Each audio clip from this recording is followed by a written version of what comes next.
सुप्रभात मेरे प्यारे बच्चों, आपका मेरे channel study with Mrs Poonam पर आपका स्वागत है। आज हम कक्षा 12 चैप्टर 4 सुमित्रा नंदन पंत जी के परिवर्तन का अध्ययन करेंगे। बेटा जैसे जैसे आपको ये समझ में आता रहे वैसे वैसे लाइक, शेयर, कमेंट और सब्सक्राइब करना ना भूलें। यदि आप मेरे चैनल पर नए हैं तो प्लीज़ मेरे इस चैनल को सब्सक्राइब करें। चलिए तो बेटा हम इसे बिना देरी किए शुरू करते हैं। बेटा इसमें हम संदर्भ कैसे लिखेंगे वो लिखने का तरीका मैं आपको समझा देती हूँ किस तरीके से लिखना है। प्रस्तुत पद्यांश हमारी हिंदी पाठ्य पुस्तक में संकलित सुमित्रा नंदन पंत द्वारा रचित परिवर्तन शीर्षक कविता से उद्धृत है या लिया गया है। एक बार दोबारा सुन लीजिए। प्रस्तुत पद्यांश हमारी हिंदी पाठ्य पुस्तक में संकलित सुमित्रा नंदन पंत द्वारा रचित परिवर्तन शीर्षक कविता से उद्धृत है या लिया गया है। इतना समझ में आया बच्चों? इस तरीके से हमें संदर्भ लिखना है। कहाँ आज वह पूर्ण पुरातन, वह स्वर्ग का काल, भूतियों का दिंगत छवि जाल, ज्योति चुंबित जगती का भाल, राशि राशि विकसित वसुधा का वह यौवन विस्तार, स्वर्ग की सुषमा जब साभार, धरा पर करती थी अभिसार, परशुनों के सांस्वत श्रृंगार, स्वर्ण भृंगों के गंध विहार, गूंज उठते थे बारंबार, सृष्टि के प्रथमों उद्गार, नग्न सुंदरता थी सुकुमार, ऋषियों सिद्धि अपार, अये विश्व का स्वर्ण स्वप्न, संस्कृति का प्रथम प्रभात, कहाँ वह सत्य वेद विख्यात, दुरित दुख दैन्य न थे जब ज्ञात, अपरिचित जरा मरण भूपात। भारतवर्ष के वैभवपूर्ण व समृद्धशाली अतीत से वर्तमान की तुलना करते हुए सुमित्रा नंदन पंत जी कहते हैं कि आज वह पूर्ण पुरातन, क्या कहते हैं? कहाँ आज वह पूर्ण पुरातन, वह स्वर्ण का काल, भूतियों का दिंगत छवि जाल, ज्योति चुंबित जगती का भाल। क्या कह रहे हैं कि आज हमारी समृद्धि और ऐश्वर्य, जो हमारी समृद्धि और ऐश्वर्य है वह कहाँ लुप्त हो गए। जो हमारे स्वर्णित अतीत की पहचान थे, कभी हमारा देश सोने की चिड़िया कहा जाता था, वह स्वर्ण युग कहाँ खो गया है। प्राचीन युग में यहाँ चारों दिशाओं में इस छोर से उस छोर तक समृद्धि का जाल फैला था। ज्ञान के प्रकाश से इस देश का मस्तक, इस बेटा भाल माने होता है मस्तक, इस देश का मस्तक क्या था? हर समय जगमगाता रहता था। कहने का तात्पर्य ये है कि यहाँ जन जन में शिक्षा का प्रचार प्रसार था। राशि राशि विकसित वसुधा का वह यौवन विस्तार, स्वर्ग की सुषमा जब साभार, धरा पर करती थी अभिसार, परशुनों के सांस्वत श्रृंगार, स्वर्ग भृंगों के गंध विहार, गूंज उठते थे बारंबार, सृष्टि के प्रथमों उद्गार, नग्न सुंदरता थी सुकुमार, ऋषियों सिद्धि अपार। अब इसमें क्या कहा गया है? इसमें कह रहे हैं सुमित्रा नंदन पंत जी कि धरती के कण कण में, धरती का जो कण कण था वो हरियाली से परिपूर्ण था। चारों ओर हरी भरी फसलों से लहलाते खेत को देखकर ऐसा प्रतीत होता था जैसे पृथ्वी अपने यौवन के विस्तार पर हो। पृथ्वी अपने, वसुधा माने होती है बेटा पृथ्वी अपने यौवन के विस्तार पर हो। पृथ्वी पर, अब इसमें क्या कहा गया? पृथ्वी पर स्वर्ग की सुषमा जब साभार, पृथ्वी पर चारों ओर फैली हरियाली ऐसी दिखती थी मानो पृथ्वी का आभार मान रही हो। आभार मान करके स्वर्ग की शोभा ही प्रेम, स्वर्ग की जो शोभा है वहाँ पर उतर आई हो। धरा पर करती थी अभिसार, ठीक है, धरा पर क्या होता है? उतर आई हो। धरा माने भी बेटा पृथ्वी होती है। अब इसके आगे क्या कहा है? नित नित, अब वहाँ पे नए नए तरह के रंग बिरंगे सुगंधित पुष्प खिल करके पृथ्वी का श्रृंगार करते थे। उन पुष्पों की सुगंध से पृथ्वी का जब श्रृंगार होता था तो वहाँ का जो वातावरण था मदमस्त होकर उन पर गुंजार करने वाले सुनहरे भोरे क्या है बेटा, भृंगो माने होता है भंवरे, जो सुनहरे भंवरे थे। ठीक है, अब वो क्या करते हैं, ऐसा ऐसा प्रतीत होता था जैसे सृष्टि भंवरों के रूप से घूम घूम कर अपने हृदय में प्रथम उद्गार व्यक्त कर रही हो। उस धरती पर चहुओर या चारों ओर छाया हुआ सौंदर्य उन्मुक्त और सुकुमार था। कैसा था, उन्मुक्त और सुकुमार था। ऋषियों, अब इसमें क्या कहा गया, और धरती अपूर्व वैभव और सुख समृद्धि से परिपूर्ण थी, सचमुच वह वैभवशाली युग था।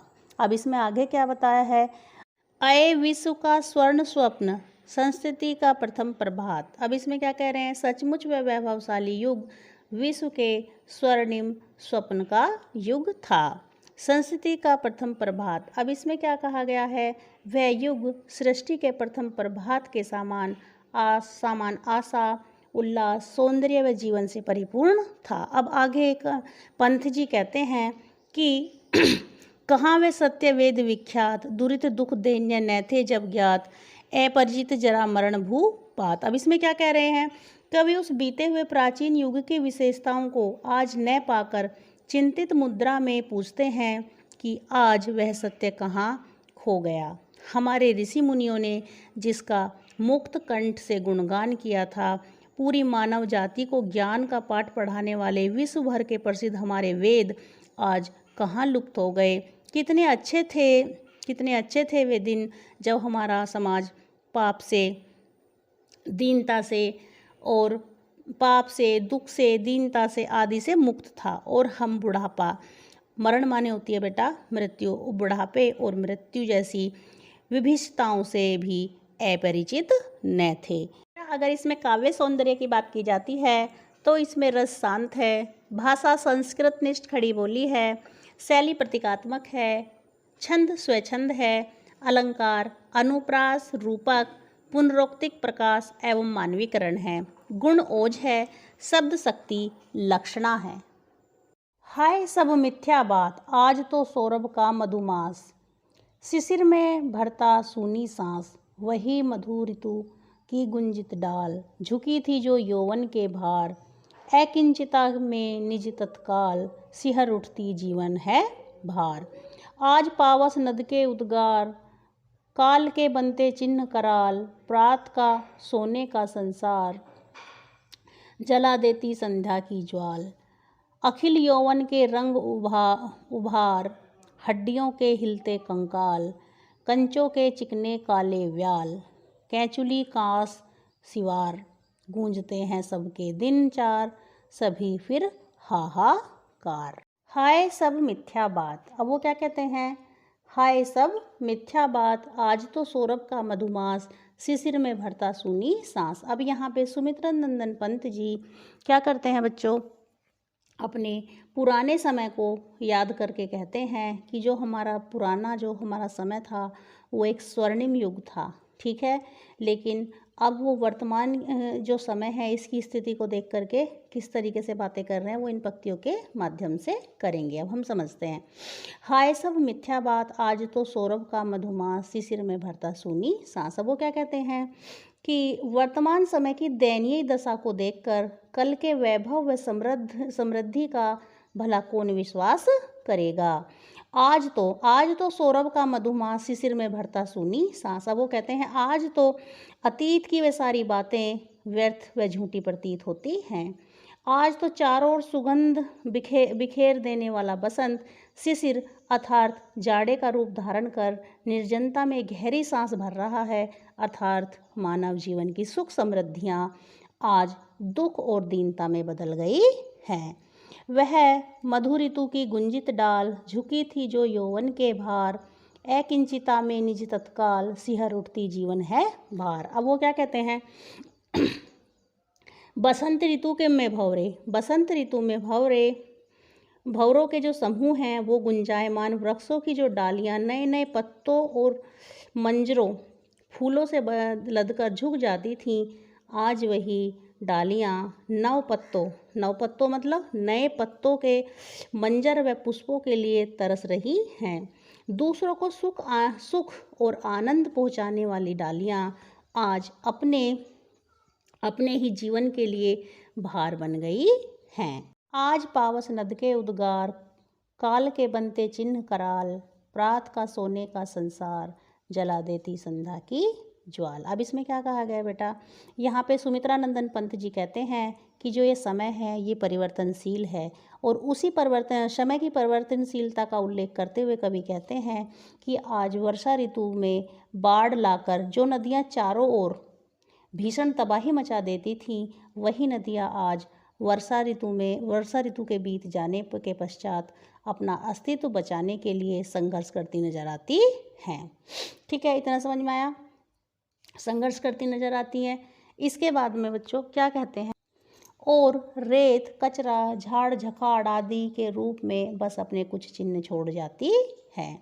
प्रात का सोने का संसार, जला देती संध्या की ज्वाल। और इसके बाद क्या कहते हैं, अपने पद चिन्ह छोड़ जाती हैं। सुख और दुख के आने पर दूसरा उदाहरण देते हुए कवि कहते हैं कि सवेरा होने पर, सवेरा प्रात का सोने का संसार, अब क्या कहते हैं, सवेरा होने पर सूर्य की प्रथम सुनहरी किरणों के कारण समस्त धरती और पूरी प्रकृति सोने के रंग में रंग जाती है, पर दिन चढ़ने पर सूर्य की आग उस सुनहरे संसार को जला करके भस्म कर देती है। अखिल यौवन के रंग उभार, हड्डियों के हिलते कंकाल, कंचों के चिकने काले व्याल, कैंचुली का सिवार, गूंजते हैं सबके दिन चार, सभी फिर हाहाकार। अब इन लाइनों के माध्यम से क्या कहना चाहते हैं सुमित्रा नंदन पंत जी, यौवन अवस्था में शरीर के सुंदर रंग और उभार उसे मजबूत और आकर्षक बना देते हैं, किंतु वृद्धावस्था में, जैसे ही वृद्धावस्था आने पर वही मानव शरीर हड्डियों का ढांचा मात्र रह जाता है।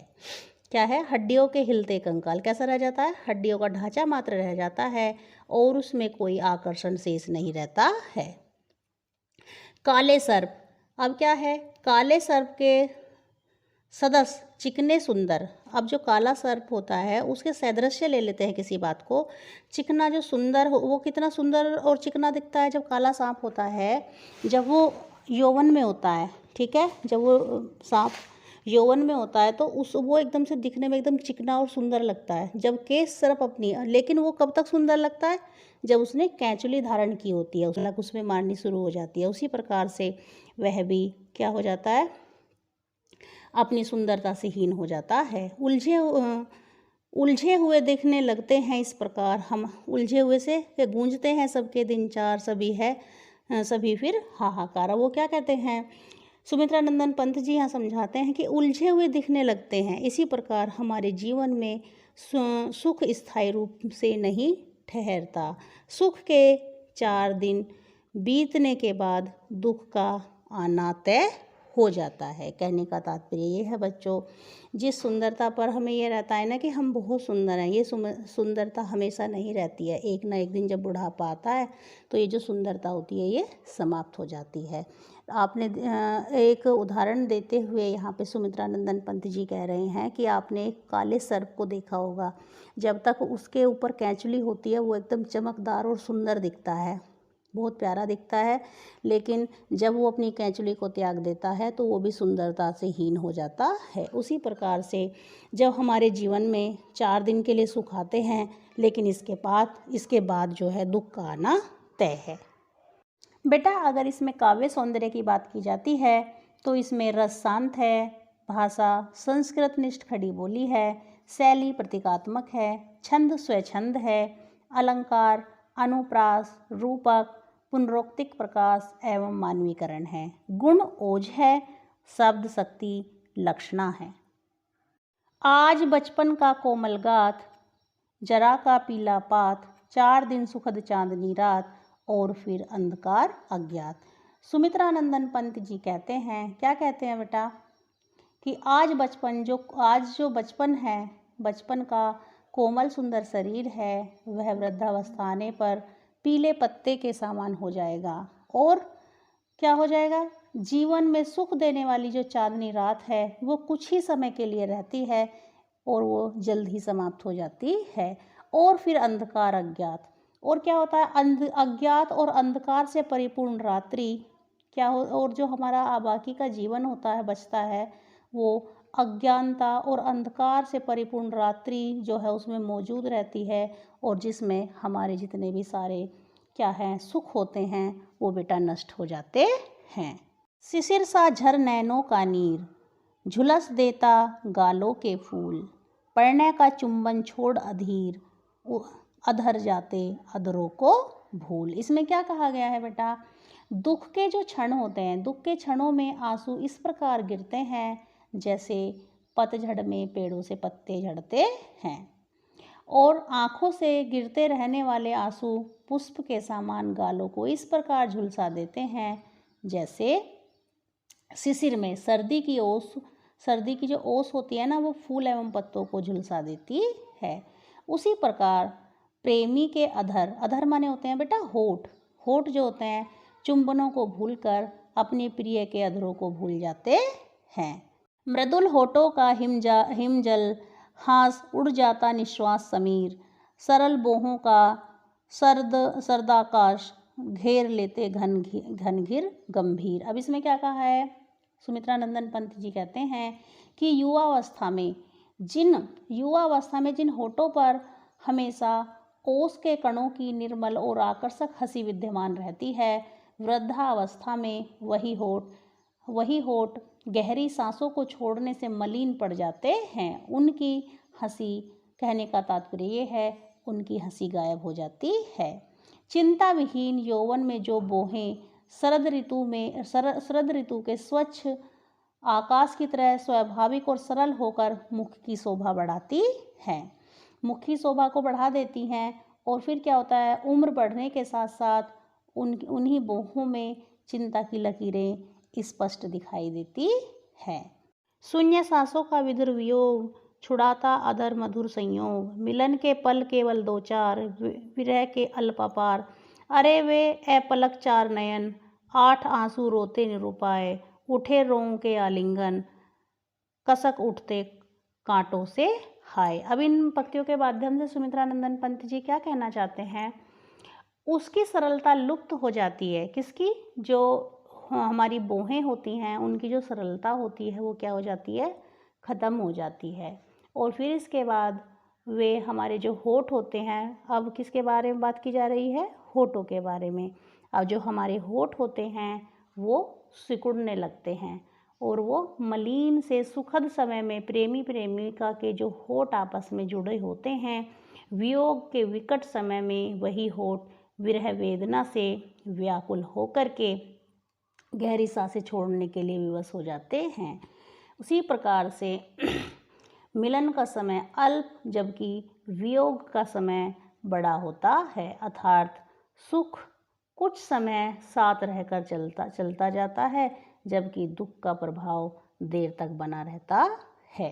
अगर इसमें काव्य सौंदर्य की बात की जाती है तो इसमें रस शांत है, भाषा संस्कृतनिष्ठ खड़ी बोली है, शैली प्रतीकात्मक है, छंद स्वच्छंद है, अलंकार अनुप्रास, रूपक, पुनरोक्तिक प्रकाश एवं मानवीकरण है, गुण ओज है, शब्द शक्ति लक्षणा है। बेटा इस पद से रिलेटेड आपसे 5 प्रश्न पूछे जाएंगे, वो किस तरीके के हो सकते हैं वो मैं आपको बता देती हूँ। सबसे पहला क्वेश्चन होगा, उपर्युक्त पद्यांश के शीर्षक का नाम और कवि का नाम लिखिए। तो आपको शीर्षक का नाम बताना है परिवर्तन और कवि का नाम सुमित्रा नंदन पंत। दूसरा क्वेश्चन होगा, उपर्युक्त पद्यांश की जो लाइंस हैं उनका हिंदी अर्थ लिखिए। तो आपको वो ऑलरेडी मैं समझा चुकी हूँ। तीसरा क्वेश्चन होगा, बचपन का कोमल और सुंदर शरीर वृद्धावस्था आने पर कैसा हो जाता है। तो उसके लिए आपको आंसर देना है, बचपन का कोमल शरीर वृद्धावस्था आने पर पीले सूखे खुरदरे पत्ते के समान हो जाता है। बेटा आपका चौथा क्वेश्चन होगा, वृद्धावस्था की गहरी सांसें किसे उड़ा देती हैं। क्या होगा आपका क्वेश्चन, वृद्धावस्था की गहरी सांसें किसे उड़ा देती हैं। तो आपको आंसर देना है, वृद्धावस्था की गहरी सांसें बचपन की होठों पर ओस की बूंद के समान निर्मल और मोहक हंसी को उड़ा देती हैं। एक बार दोबारा सुन लीजिए, वृद्धावस्था की गहरी सांसें बचपन की होठों पर ओस की बूंदों के समान निर्जल और मोहक हंसी को उड़ा देती है। 5वां क्वेश्चन होगा, कवि ने सुख और दुख की क्या समय अवधि बताई है? तो आप बताएंगे, कवि ने सुख के क्षणों को 2-4 दिन यानी बहुत कम तथा दुख के समय को कल्पों के समान लंबा लगभग संपूर्ण जीवन बताया है। कैसे बताओगे बेटा? कवि ने सुख के क्षणों को 2-4 दिन यानी बहुत कम तथा दुख के समय को कल्पों के समान लंबा बताया है या लगभग संपूर्ण जीवन ही उसको बताया है। जिस भी तरीके से आपको ठीक लगता है वैसे आप लिख सकते हैं। किसी को सोने के सुख साज, मिल गया यदि ऋण भी कुछ आज, चुका लेता दुख कल ही ब्याज, काल को नहीं किसी की लाज। यहाँ पे सुमित्रानंदन पंत जी कहते हैं कि प्रिय की विरह वेदना में पथराई आँखें बिना पलक झपकाए फूट फूट कर रोया करती हैं। उन असहाय आँखों को दुख कम करने का कोई उपाय नहीं सोचता है। वियोग के दौरान आने वाली दुख की कल्पना करके तथा स्वयं को असहाय जानकर व्यक्ति की दशा चिंताजनक हो जाती है। भय की आशंका से उसका रोम रोम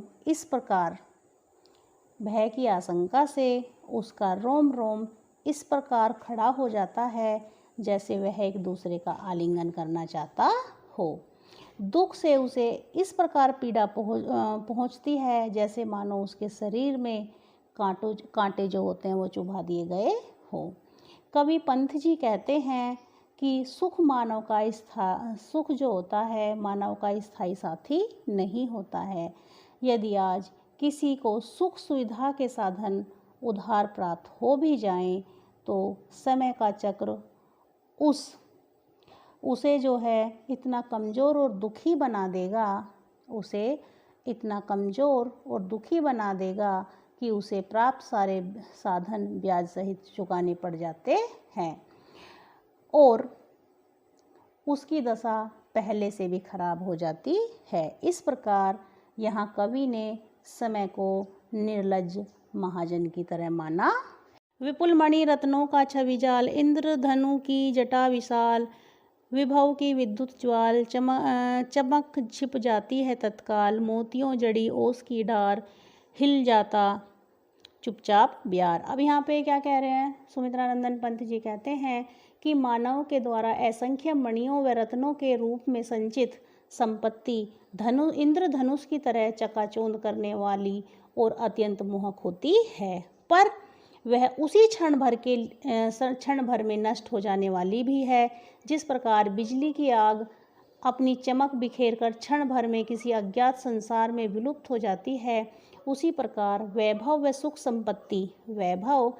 सुख संपत्ति का भी मानव जीवन में क्षणिक प्रभाव रहता है। अगर इसमें काव्य सौंदर्य की बात की जाती है तो रस शांत है, भाषा संस्कृत निष्ठ खड़ी बोली है, शैली प्रतीकात्मक है, छंद स्वच्छंद है, अलंकार अनुप्रास रूपक पुनरोक्ति प्रकाश एवं मानवीकरण है, गुण ओज है, शब्द शक्ति लक्षणा है। खोलता इधर जन्म लोचन, मूंदती उधर मृत्यु क्षण क्षण, अभी उत्सव ओ हास हुलास, अभी अवसाद अश्रु उच्छ्वास। इसमें क्या कह रहे हैं सुमित्रानंदन पंत जी? कहते हैं, क्या कहते हैं बेटा? संसार की परिवर्तनशीलता को स्पष्ट करते हुए यहाँ पे कवि कह रहे हैं कि इस मृत्यु लोक में जन्म मरण का जो चक्र है सदा चलता रहता है। क्यों चलता रहता बेटा? एक और कितने ही मनुष्य धरती पर जन्म लेकर अपनी आँखों से संसार को देखते हैं, तो दूसरी तरफ मृत्यु को प्राप्त होने वाले कितने ही लोग हमेशा के लिए अपनी आँखें बंद करके इस लोक से विदा हो जाते हैं, अर्थात उनकी मृत्यु हो जाती है।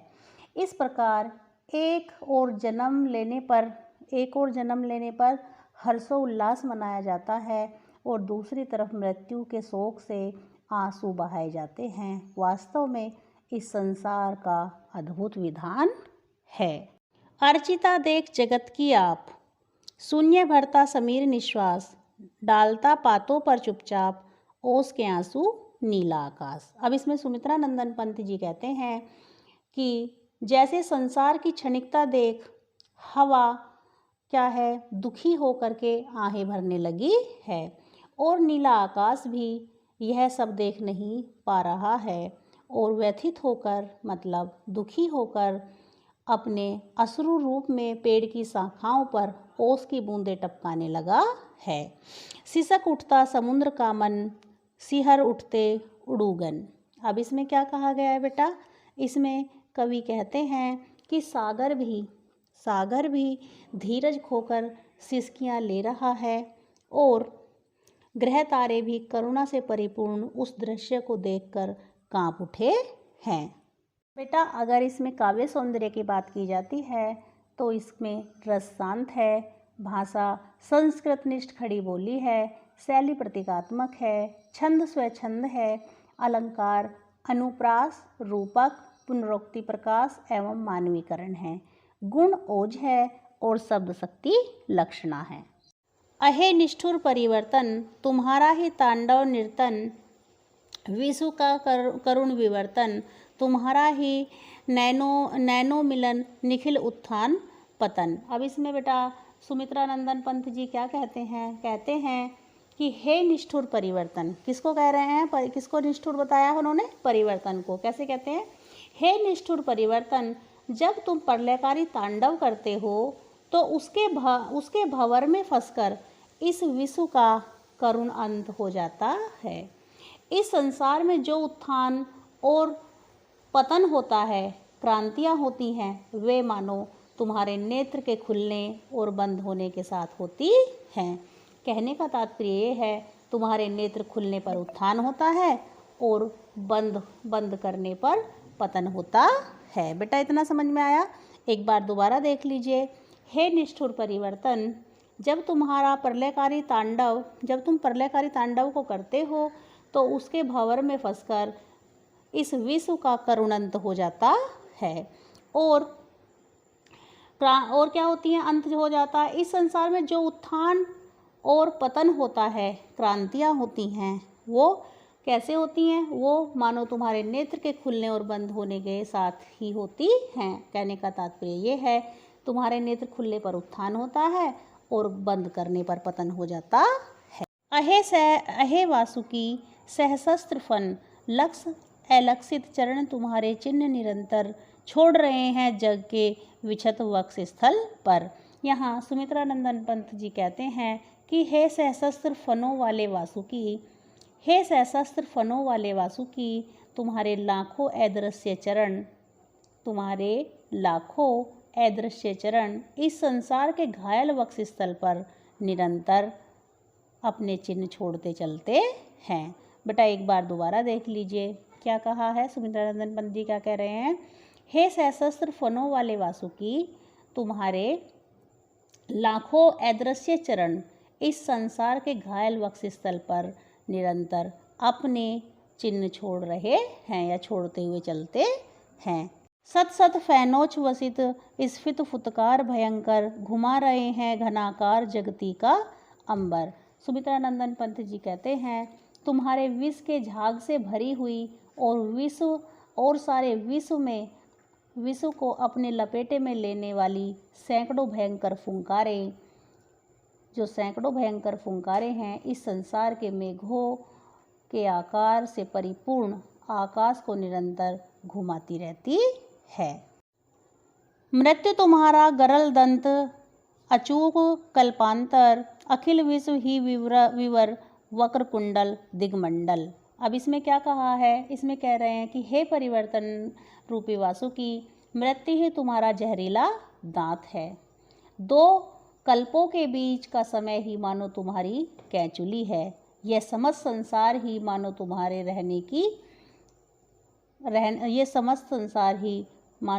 रहने का बिल है और दिशाओं का घेरा ही मानो तुम्हारी गोलाकार कुंडली है। एक बार दोबारा समझ लीजिए बेटा क्या कह रहे हैं, हे परिवर्तन रूपी वासुकी, मृत्यु ही तुम्हारा जहरीला दांत है। ठीक है, मृत्यु ही तुम्हारा जहरीला दांत है। दो कल्पों के बीच का समय ही मानो तुम्हारी कैंचुली है।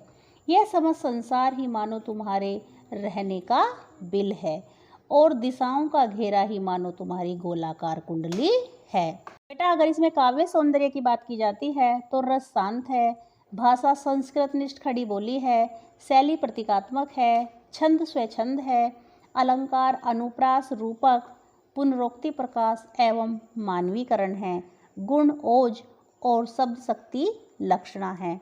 और बेटा इससे रिलेटेड आपसे 5 क्वेश्चन पूछे जाएंगे। वो किस तरीके से पूछे जाएंगे वो मैं आपको एक बार बता देती हूँ। पहला क्वेश्चन क्या होगा, उपर्युक्त पद्यांश के पाठ और कवि का नाम लिखिए। तो आप किस तरीके से लिखेंगे बेटा, पद्यांश के पाठ का नाम लिखना है आपको परिवर्तन और कवि का नाम लिखना है सुमित्रानंदन पंत। ठीक है, इतना समझ में आया। दूसरा क्वेश्चन होगा आपका रेखांकित अंश की व्याख्या कीजिए। रेखांकित अंश की जो व्याख्या है वो मैं ऑलरेडी आपको समझा चुकी हूँ। कवि ने निष्ठुर किसे कहा है, तो आपका जवाब होना चाहिए कवि ने निष्ठुर परिवर्तन को कहा है। कवि ने निष्ठुर परिवर्तन को कहा है। चौथा क्वेश्चन होगा आपका नित्य प्रति होने वाले परिवर्तन किसके समान दृष्टिगोचर नहीं होते। तो आप क्या लिखेंगे, नित्य प्रतिदिन होने वाले परिवर्तन वासुकी सर्प के पैरों के समान दृष्टिगोचर नहीं होते। एक बार दोबारा सुन लीजिए, नित्य प्रति होने वाले परिवर्तन वासुकी सर्प के पैरों के समान दृष्टिगोचर नहीं होते। कवि ने मृत्यु को क्या बताया है।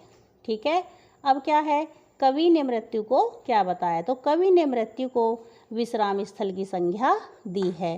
कैसे दी है बेटा, कवि का कहना है कि जिस प्रकार मनुष्य चलते चलते थक जाता है और विश्राम स्थल पर रुककर पुनः ऊर्जा प्राप्त करता है, उसी प्रकार मृत्यु भी जो जीवात्मा है वो नए जीवन का सहारा लेकर फिर से चलना शुरू कर देती है। उम्मीद है बच्चों आज का ये चैप्टर आपको बहुत पसंद आया होगा। आपको कैसा लगा प्लीज़ कमेंट बॉक्स में ज़रूर लिखें। धन्यवाद।